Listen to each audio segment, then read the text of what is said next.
আসসালামু আলাইকুম। কানিজ ফাতেমা লোপা স্বাগত জানাচ্ছি এনটিভির রাতের খবরে। রাষ্ট্রপতি মোহাম্মদ শাহাবুদ্দিন ও প্রধান উপদেষ্টা ডক্টর মোহাম্মদ ইউনূসের সাথে সৌজন্য সাক্ষাৎ করেছেন সেনাবাহিনী প্রধান জেনারেল ওয়াকারুজ্জামান। চীন সফর থেকে ফিরে সেনাবাহিনী প্রধান বঙ্গভবনে দেখা করেন রাষ্ট্রপতি মোহাম্মদ শাহাবুদ্দিনের সাথে। আইএসপিআর জানায়, চীন সফরের বিভিন্ন বৈঠক ও আলোচনার গুরুত্বপূর্ণ দিকগুলোর পাশাপাশি দেশের আইন শৃঙ্খলা রক্ষায় নিয়োজিত বাংলাদেশ সেনাবাহিনীর কার্যক্রম সম্পর্কে রাষ্ট্রপতিকে অবহিত করেন তিনি। এর আগে সেনাপ্রধান প্রধান উপদেষ্টা ডক্টর মোহাম্মদ ইউনূসের সাথে তার সরকারি বাসভবন যমুনায় সৌজন্য সাক্ষাৎ করেন। প্রধান উপদেষ্টা এ সময় সেনাপ্রধানকে বলেন, তিনি ফেব্রুয়ারিতে নির্বাচন অনুষ্ঠানের ঘোষণা দিয়েছেন। নির্বাচন অনুষ্ঠানের জন্য আইন শৃঙ্খলা পরিস্থিতি স্থিতিশীল রাখা খুবই জরুরি। এ বিষয়ে সেনাবাহিনীর গুরুত্বপূর্ণ ভূমিকার কথা তুলে ধরেন ডক্টর ইউনূস। বেসামরিক প্রশাসনকে সহায়তা করার জন্য সরকারের নির্দেশে সেনাবাহিনী সারা দেশে কাজ করছে উল্লেখ করে সেনাপ্রধান সামাজিক যোগাযোগ মাধ্যমে গুজবে গুরুত্ব না দেওয়ার অনুরোধ জানান। সরকার ফেব্রুয়ারিতে নির্বাচন করার বিষয়ে দৃঢ় প্রতিজ্ঞ জানিয়ে আইন উপদেষ্টা অধ্যাপক আসিফ নজরুল বলেছেন, রাজনৈতিক দলগুলোর সাথে আলোচনায় নির্বাচনকালীন সরকার নিয়ে কোনো কথা হয়নি। আর প্রধান বিচারপতির সাথে সেনাপ্রধানের সাক্ষাতের বিষয়টি গুজব। সচিবালয়ে তিনি আরও জানান, তত্ত্বাবধায়ক বা জরুরি অবস্থা জারির কোনো সম্ভাবনার বিষয়েও তিনি অবগত নন। রোকনউদ্দিনের রিপোর্ট। রোববার থেকে আবার রাজনৈতিক দলগুলোর সাথে বৈঠক করছেন প্রধান উপদেষ্টা। বৈঠকে দেশের সাম্প্রতিক রাজনৈতিক পরিস্থিতির পাশাপাশি আলোচনা হয় নির্বাচন নিয়েও। জানিয়ে রাজনৈতিক দলগুলোর পক্ষ থেকে ভিন্ন বক্তব্যও এসেছে। তাহলে সরকারের ঘোষণা অনুযায়ী ফেব্রুয়ারিতে নির্বাচন অনুষ্ঠানের পালে কি হাওয়া বদল ঘটতে পারে? সোমবার সচিবালয়ে সাংবাদিকদের প্রশ্ন ছিল আইন উপদেষ্টার কাছে। আমাদের রাজনৈতিক দল যারা আছেন, আপনার জুলাই গণ অভ্যুত্থানে যারা পক্ষে শক্তি আছেন, তাদের বিচার বিবেচনা বোধের প্রতি আমাদের আস্থা রয়েছে। তাদের বিভিন্ন ব্যাপারে মতভিন্নতা থাকতে পারে, প্রয়োজনীয় মুহূর্তে অবশ্যই আমরা তাদের মধ্যে ঐক্য দেখতে পারবো। আর আমরা সরকারের পক্ষ থেকে ফেব্রুয়ারিতে নির্বাচন করার ব্যাপারে দৃঢ় প্রতিজ্ঞ। তার আগে কিছু বিষয়ে যে মতভিন্নতা রয়েছে বা মতভেদ রয়েছে, সেটা আমরা আশা করি সেটা দূর হয়ে যাবে। না, নির্বাচনকালীন সরকার নিয়ে কোনো আলোচনা। এনসিপি যাচ্ছে গণপরিষদ নির্বাচন, জাতীয় নির্বাচনের আগে। স্যার, এটা কি বলেন স্যার? এটা এনসিপির মানে দলীয় বক্তব্য। এটা এনসিপির দলীয় বক্তব্য নিয়ে আমার বলার কিছু না। আমি সরকারের বক্তব্য যেটা সেটা বললাম। এরই মধ্যে রোববার প্রধান বিচারপতির সাথে সেনাপ্রধান সাক্ষাৎ করেছেন বলে খবর ছড়িয়ে পড়ে সামাজিক যোগাযোগ মাধ্যমে। বিষয়টিকে গুজব বলে জানান আইন উপদেষ্টা। আর্মি চিফ প্রধান বিচারপতির সাথে দেখা করেছেন, এই ধরনের কোনো তথ্য আমার জানা নাই। আমি দু একটা পত্রিকায় দেখেছি, আর অনলাইনে এটা নিয়ে নানান গুজব গুঞ্জন হয়েছে দেখেছি। এসব গুজব গুঞ্জন নিয়ে বিচলিত হওয়ার মতো কিছু নাই। আমি এই ধরনের কোনো সম্ভাবনার ব্যাপারে অবগত না। এ সময় তার কাছে সাংবাদিকরা জানতে চান, দেশের আইন শৃঙ্খলা পরিস্থিতি সরকারের নিয়ন্ত্রণে আছে কিনা। এটা খুব অস্বাভাবিক বলে মনে করি না। আমরা এরকম সিচুয়েশন আগে ট্যাকেল করেছি, আবার ভালো হয়ে গেছে, ইনশাআল্লাহ ভালো হবে। পরিস্থিতি যাই হোক, সরকার শেষ পর্যন্ত নিয়ন্ত্রণ করতে পারবে বলেও আশাবাদ জানান আইন উপদেষ্টা। Rokonuddin, NTV news, Dhaka. ফেব্রুয়ারিতে সুষ্ঠু নির্বাচন হওয়াকে বড় চ্যালেঞ্জ বলে মনে করছেন বিএনপি মহাসচিব মির্জা ফখরুল ইসলাম আলমগীর। বিএনপির প্রতিষ্ঠা বার্ষিক উপলক্ষে দলটির প্রতিষ্ঠাতা শহীদ প্রেসিডেন্ট জিয়াউর রহমানের মাজারে শ্রদ্ধা জানানো শেষে তিনি এমন মন্তব্য করেন। ৩১ দফা বাস্তবায়নের মধ্য দিয়ে বিএনপি দেশের রাজনীতির আমূল পরিবর্তন ঘটাতে চায় বলেও জানান মির্জা ফখরুল। দেখুন ইফতেখার রেজার রিপোর্ট। ১৯৭৮ সালের ১ সেপ্টেম্বর শহীদ রাষ্ট্রপতি জিয়াউর রহমানের হাত ধরে প্রতিষ্ঠিত হয় দেশের বৃহৎ রাজনৈতিক দল বাংলাদেশ জাতীয়তাবাদী দল বিএনপি। দীর্ঘ পথ চলায় দলটি ৪৬ বছর পার করে ৪৭ বছরে পা রাখল। দিবসটি উপলক্ষে শহীদ রাষ্ট্রপতি জিয়াউর রহমানের সমাধিতে শ্রদ্ধা জানাতে বিএনপির হাজারো নেতাকর্মী ভিড় করে। দলটির কেন্দ্রীয় নেতাদের সাথে নিয়ে শ্রদ্ধা জানান বিএনপি মহাসচিব মির্জা ফখরুল ইসলাম আলমগীর। শ্রদ্ধা জানানো শেষে মহাসচিব বলেন, ফেব্রুয়ারিতে সুষ্ঠু নির্বাচনের লক্ষ্যে অন্তর্বর্তী সরকারকে বিএনপি সহযোগিতা করবে। বারবার চেষ্টা করা হয়েছে বিএনপিকে ধ্বংস করে ফেলবার, কিন্তু বিএনপি পাখির মতো প্রতিবার এই আদর্শকে নিয়ে, জিয়াউর রহমানের আদর্শকে নিয়ে, খালেদা জিয়ার আদর্শকে নিয়ে জেগে উঠেছে। এখন যে চ্যালেঞ্জ আমাদের সামনে রয়েছে, সেই চ্যালেঞ্জ হচ্ছে যে আগামী ফেব্রুয়ারি মাসে 26শে ফেব্রুয়ারি মাসে যে নির্বাচন অনুষ্ঠানের কথা আছে, সেই নির্বাচন অনুষ্ঠান সুষ্ঠুভাবে বা সর্বোচ্চ সহযোগিতা করা, সাহায্য করা। বিএনপি ভবিষ্যৎ বাংলাদেশের রাজনৈতিক সংস্কৃতির আমূল পরিবর্তন চাই উল্লেখ করে এ বিষয়ে সবার সহযোগিতা কামনা করেন মির্জা ফখরুল। যে সংস্কার প্রস্তাবগুলো নিয়ে এসেছিল কমিশনগুলো, সেই সংস্কারে বিএনপি সর্বাত্মক সহযোগিতা করেছে এবং বিএনপির 31 দফা কর্মসূচি প্রবর্তনের মধ্যে দিয়ে বাংলাদেশের রাজনীতিতে সম্পূর্ণ আমূল একটি পরিবর্তন বা আনার ব্যবস্থা করেছে। আগামীতে রাষ্ট্র ক্ষমতায় গেলে তারেক রহমানের নেতৃত্বে রাজনৈতিক পরিবর্তন ও অর্থনৈতিক পরিবর্তনের মধ্য দিয়ে সমৃদ্ধ বাংলাদেশ গড়ার লক্ষ্যে কাজ করবে বলেও জানান বিএনপি মহাসচিব। Iftekhar Reza, NTV news, Dhaka. দেশের যে সকল সংস্কার হয়েছে তা বিএনপির হাত ধরেই হয়েছে বলে মন্তব্য করেছেন বিএনপি স্থায়ী কমিটির সদস্য সালাউদ্দিন আহমেদ। আর শেখ হাসিনা দেশের গণতন্ত্রকে নষ্ট করার পাশাপাশি গণতান্ত্রিক সংস্কৃতিও নষ্ট করেছে।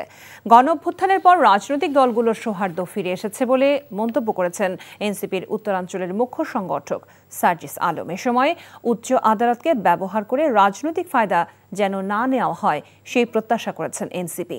বিএনপির প্রতিষ্ঠা বার্ষিকীতে শুভেচ্ছা জানাতে সন্ধ্যায় গুলশান কেন্দ্রীয় কার্যালয়ে যান এনসিপির শীর্ষ নেতৃবৃন্দ।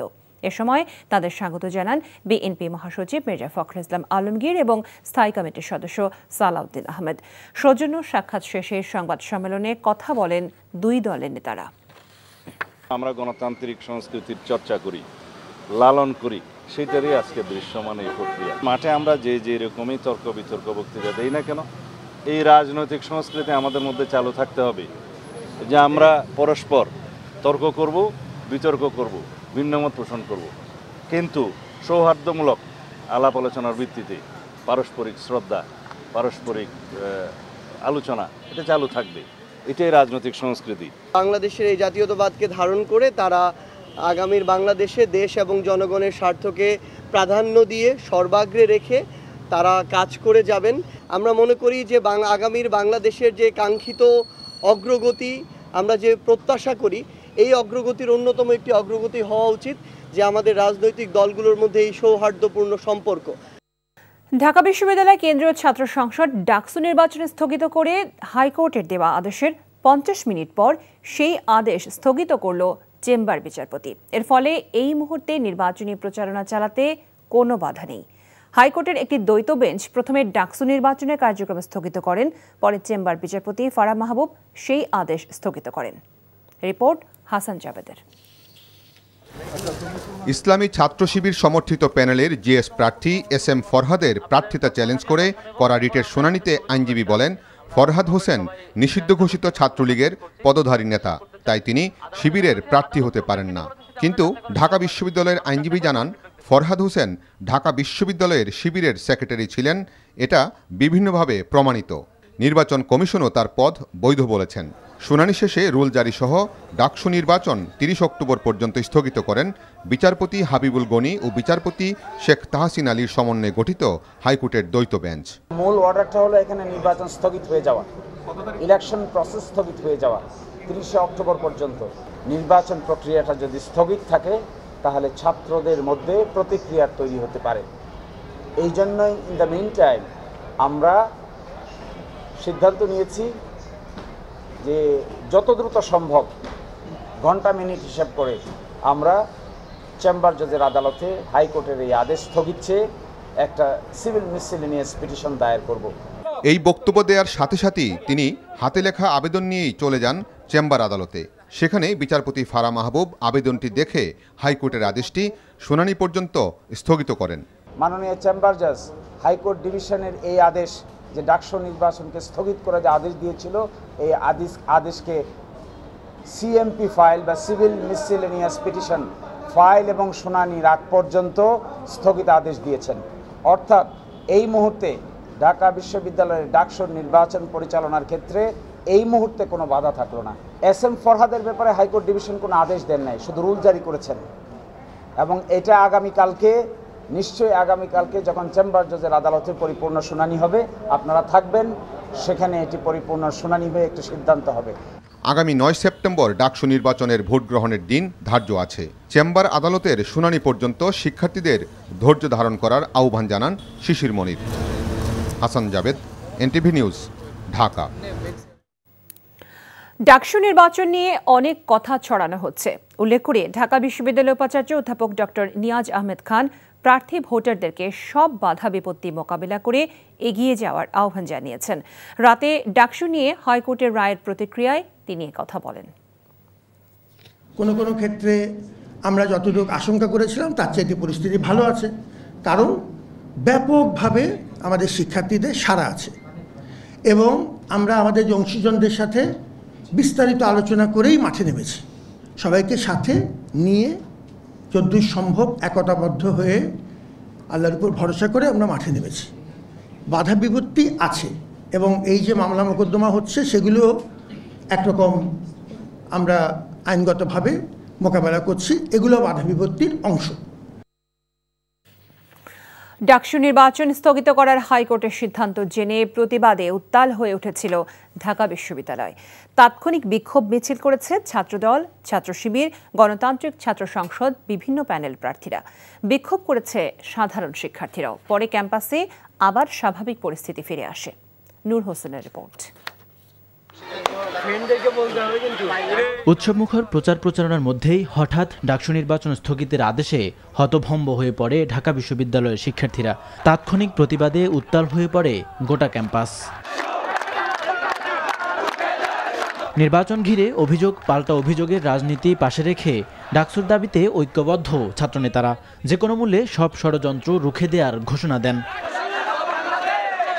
ডাকসু নির্বাচন 9 তারিখে হবে এবং সেই 9 তারিখ এই কালচারাল ফেসিসদের বিরুদ্ধে শিক্ষার্থীরা লাল কার্ড দেখাবে এবং শিক্ষার্থীদের জয় হবে।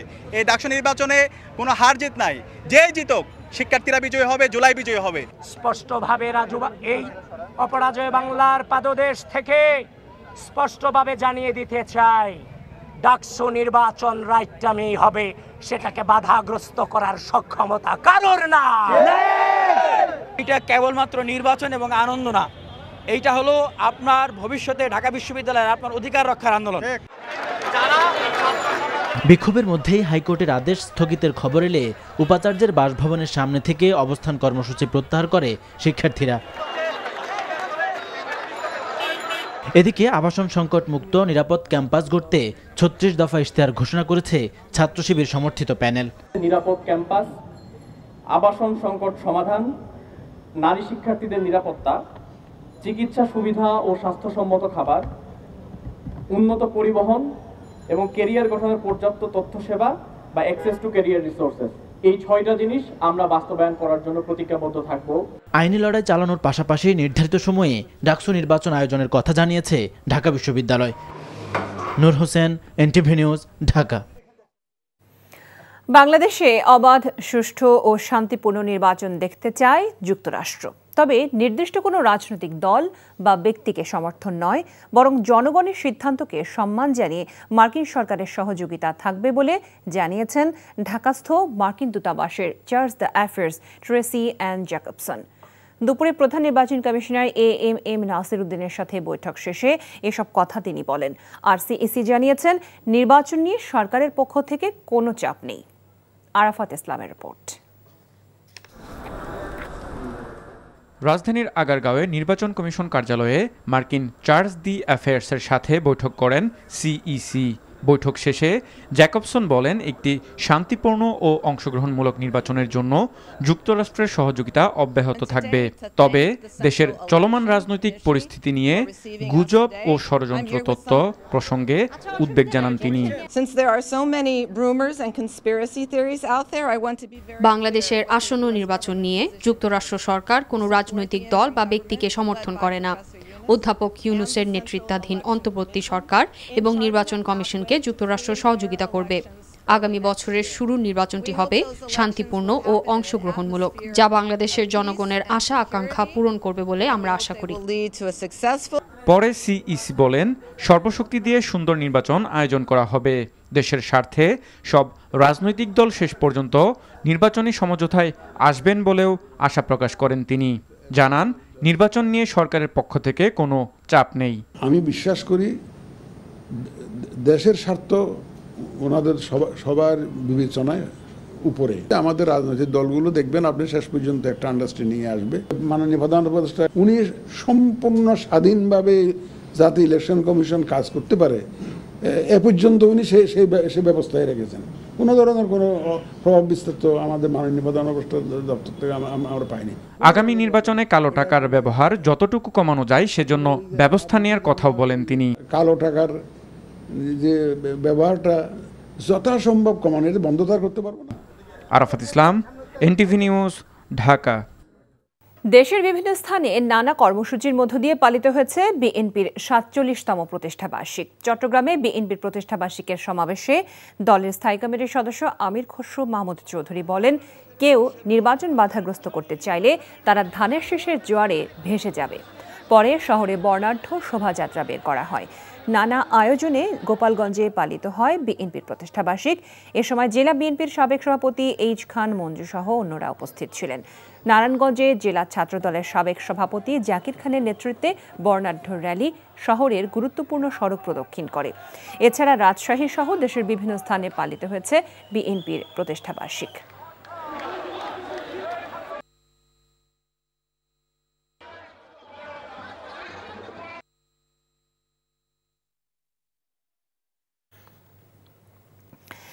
দেশে প্রথম আনুষ্ঠানিকভাবে বাণিজ্যিক 5G সেবা চালুর ঘোষণা দিয়েছে রবি আজিয়াটা পিএলসি।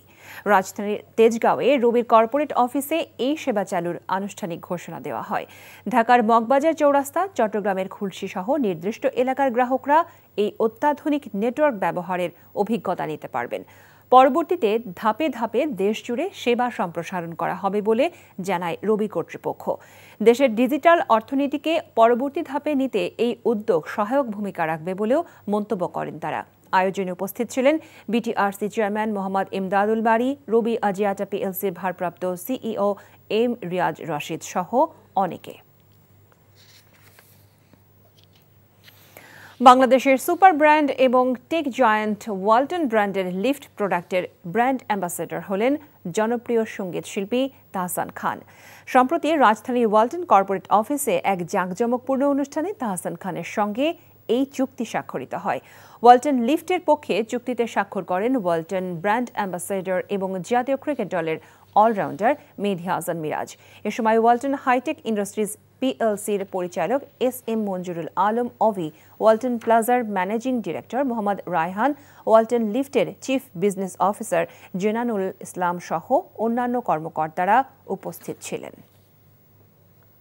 গত 24 ঘণ্টায় যশোর জেলায় নতুন করে ডেঙ্গু আক্রান্ত হয়েছেন 3 জন এবং চিকিৎসা নিয়ে সুস্থ হয়েছেন 3 জন। যশোরের civil surgeon doctor Mohammad Masud Rana জানান, জেলার সরকারি হাসপাতাল ও স্বাস্থ্য কমপ্লেক্সগুলোতে বর্তমানে ডেঙ্গু আক্রান্ত 22 জন রোগী ভর্তি আছেন। সবচেয়ে বেশি ডেঙ্গু রোগী ভর্তি আছেন অভয়নগর স্বাস্থ্য কমপ্লেক্সে। সেখানে 10 জন ডেঙ্গু রোগী এখন চিকিৎসাধীন রয়েছে। চিকিৎসকরা বলছেন, প্রতিনিয়ত ডেঙ্গুর ধরন পাল্টাচ্ছে। কোনো রোগীর জ্বর নেই, তাই উপসর্গ দেখা দেওয়ার সাথে সাথে সরকারি হাসপাতালে চিকিৎসা নেওয়ার পরামর্শ দিচ্ছেন তারা। এই ছিল রাতের খবরে। এই খবরের ভিডিও সহ আপডেট জানতে ভিজিট করুন এনটিভি অনলাইন www.ntvbd.com। এছাড়াও এনটিভির জনপ্রিয় সব অনুষ্ঠান ও খবরের আপডেট জানতে ভিজিট করুন আমাদের ইউটিউব ও ভেরিফাইড ফেসবুক পেজ। রাত 1টায় মধ্যরাতের খবর দেখার আমন্ত্রণ জানিয়ে বিদায় নিচ্ছি। সবাইকে ধন্যবাদ এতক্ষণ সাথে থাকার জন্য। শুভরাত্রি।